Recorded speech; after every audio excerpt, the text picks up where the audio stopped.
नमस्कार। आज हम एक बहुत ही दिलचस्प किताब पर बात करने वाले हैं, रॉबर्ट ग्रीन की द आर्ट ऑफ सिडक्शन, और ख़ास तौर पर मोहन विद्या के बनाए नोट्स के जरिए इसका विश्लेषण करेंगे। हाँ, ये किताब काफी विवादास्पद भी रही है।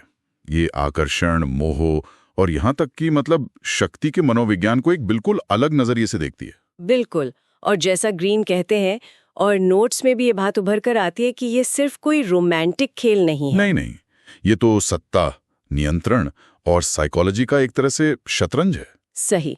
तो चलिए मोहन विद्या के नोट्स में और गहराई से उतरते हैं, देखते हैं ये मोहक किरदारों और रणनीतियों के बारे में क्या बताते हैं। शुरुआत होती है नोट्स के मुताबिक 9 तरह के मोहक किरदारों से। ये वो लोग हैं जो जाने अनजाने मोह की दुनिया पर छाए रहते हैं। और इसमें मजेदार बात यह है, जैसा नोट्स में भी इशारा है, कि ग्रीन इन्हें सिर्फ पारंपरिक प्रेमी प्रेमिका वाले किरदारों की तरह नहीं देखते। हाँ, ये असल में प्रभाव डालने वाले व्यक्तित्व हैं, चाहे वो बिजनेस हो, राजनीति हो या आपका सोशल सर्कल। ये पर्सनालिटी टाइप्स की तरह हैं जिनकी अपनी खासियत है। अच्छा, जैसे नोट्स में जिक्र है द सायरन यानी अप्सरा का, उनका आकर्षण सिर्फ खूबसूरती में नहीं है। नहीं, बिल्कुल नहीं। वो है अनदेखे वादों में, एक रहस्य में।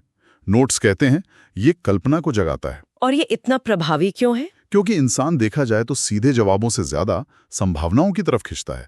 सायरन सीधे कुछ नहीं कहती, बस इशारे करती है, जिससे वो इच्छा और बढ़ जाती है। और वैसे ही द रेक है विलासी प्रेमी। नोट्स के हिसाब से उसकी ताकत इस दिखावे में है कि तुम्हारे सिवा मुझे कुछ नहीं चाहिए। हाँ, भले ही वो पल भर के लिए हो। वो पूरी तरह से ध्यान देने का नाटक करता है, जो बहुत मोहक हो सकता है। और एक और है द कॉकेट, जिसे नोट्स में शायद नखरेबाज या चुलबुली कहा होगा। वो जो पास आकर दूर हो जाता है या जाती है। हाँ, वो हॉट एंड कोल्ड वाला खेल। हाँ, ये कभी हाँ कभी ना वाली बात। इच्छा को हमेशा लटकाए रखना, ये मनोवैज्ञानिक रूप से कैसे काम करता है? ये देखिए, अनिश्चितता पैदा करता है। जब कोई चीज आसानी से नहीं मिलती तो उसकी कीमत अपने आप बढ़ जाती है ना? सही। ये आपका ध्यान खींचता है, आपको सोचने पर मजबूर करता है। और भी कई किरदार हैं नोट्स में, द चार्मर, द नेचुरल। ये सब दिखाते हैं कि आकर्षण अक्सर सीधा नहीं होता। उसमें रहस्य, संकेत, अधूरी इच्छाएं, ये सब शामिल होता है। तो इन्हीं किरदारों के आधार पर ग्रीन एक पूरी प्रक्रिया बताते हैं। नोट्स इसे 4 चरणों में बांटते हैं। पहला कदम है सही शिकार चुनना। शिकार, हाँ, शब्द थोड़ा सख्त है, पर ग्रीन की भाषा ऐसी ही है। नोट्स कहते हैं खासकर उसे चुने जो अंदर से थोड़ा खाली हो, जिसे मान्यता या रोमांच की तलाश हो। बिल्कुल, जिसे लगे कि आप उसकी जिंदगी की कमी पूरी कर सकते हैं। फिर आता है दूसरा कदम, प्रलोभन रचना। यहाँ नोट्स कहते हैं धीरे धीरे आकर्षण बढ़ाना है, थोड़ा रहस्य रखना है, कल्पना को छेड़ना है। हाँ, कल्पना वाली बात ये बहुत जरूरी है। नोट्स के हिसाब से जो हम सोचते हैं, कल्पना करते हैं, वो अक्सर हकीकत से ज्यादा ताकतवर होता है। तो रणनीति ये है कि सब कुछ बताओ मत। बिल्कुल, संकेत दो, इशारे करो, खाली जगह छोड़ो ताकि दूसरा व्यक्ति अपनी कल्पना से उसे भरे। नोट्स में ये सूत्र बार बार आता है, दिखाओ नहीं, संकेत दो। अच्छा, और तीसरा कदम है भावनाओं से खेलना। हाँ, कभी पास आना, कभी दूर जाना, थोड़ी जलन, फिर अपनापन। नोट्स में लिखा है इच्छा तब बढ़ती है जब वो पूरी ना हो। ये तो काफी सोचा समझा खेल लगता है। हाँ, ये भावनात्मक उतार चढ़ाव से एक तरह की निर्भरता बनाने की कोशिश है। ये सामने वाले को थोड़ा अस्थिर रखता है, जिससे आप ज्यादा प्रभावी हो सकते हैं। नोट्स शायद इसी मनोवैज्ञानिक पहलू पर जोर देते हैं। और आखिरी चौथा कदम, वो है पूर्ण वशीकरण। हाँ, मतलब या तो सामने वाला पूरी तरह समर्पित हो जाए या इतना कंफ्यूज्ड हो जाए कि वो विरोध ही ना कर पाए। लक्ष्य, जैसा नोट्स बताते हैं, नियंत्रण हासिल करना है।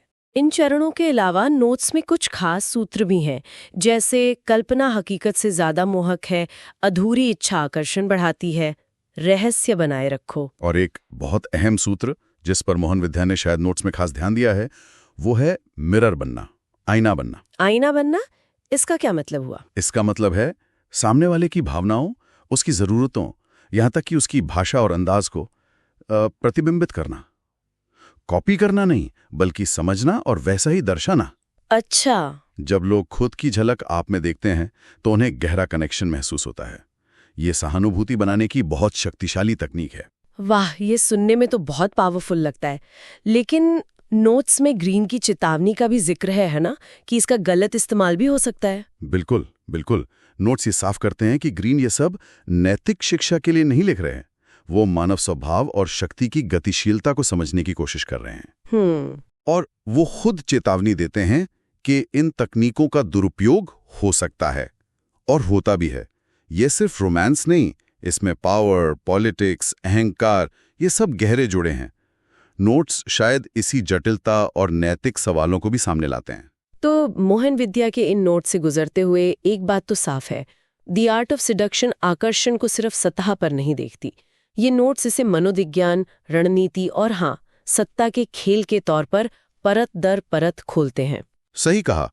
यौन तरीकों पर रोशनी डालते हैं जिनसे लोग, चाहे जानबूझकर या अनजाने में, दूसरों की इच्छाओं, उनकी असुरक्षाओं और उनकी कल्पनाओं पर असर डालते हैं। तो यहाँ एक बड़ा सवाल उठता है, और शायद मोहन के नोट्स भी इसी तरफ इशारा करते हों, कि इन रणनीतियों और मनोवैज्ञानिक चालों को समझना, क्या ये हमें इनके असर से बचने में मदद करता है, या फिर ये हमें अपने रिश्तों को ज्यादा ईमानदारी से देखने के लिए प्रेरित कर सकता है?